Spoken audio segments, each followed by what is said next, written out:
tense and he got pretty emotional. I'm actually glad that Charlie Kirk was murdered, but probably not for the reason you think. I was at work when I first found out. A fellow employee had wandered up to me, cell phone in hand, and asked, "Did you hear that Charlie Kirk just got assassinated?" And I, without even a moment's hesitation, responded, "Good! That Nazi white supremacist piece of shit." Whoa. I had never before witnessed such a perfectly blended expression of disgust, disappointment, sadness, and surprise, all through the window of another man's eyes, or experienced a silence so uncomfortable as the one that followed. And although that look on his face now haunts me more and more with each passing day, at the time, it only made me distrustful and upset. But little did I know that the sentence which followed would end up becoming the most profoundly psychologically impactful question that I've ever been confronted with. Have you ever actually watched any of his debates? I decided to end the conversation immediately. This man was clearly a lost cause, one of those intellectually dishonest Kool-Aid drinking types who refuses to engage in good faith with any perspective which contradicts their outstandingly narrow and propagandized worldview.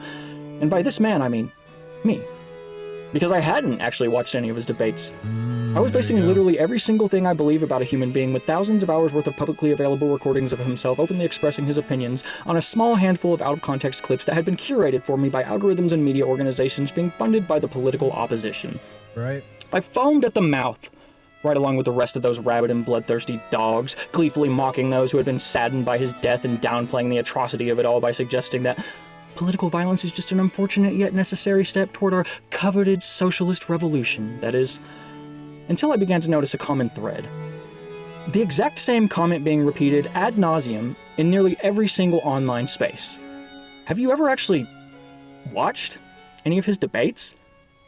As you're all regurgitating the exact same talking point, they're in a cult. They're brainwashed. It was an ordinary and boring morning on the day I found out that I am a monster. In that moment where my curiosity got the best of me and I decided to click on some random YouTube thumbnail of Charlie Kirk with his goofy and gummy smile in an attempt to reaffirm my preconceived biases. And it was an unusually stressful afternoon on that very same day when I spoke to my father for the first time in years, despite the fact that he had always loved and supported me unconditionally.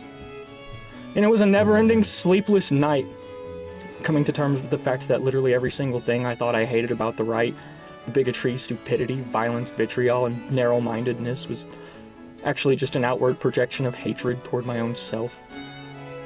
Charlie Kirk is my hero. He opened my eyes to the cruel and manipulative nature of our political media, brought my family back together, and taught me how to love again.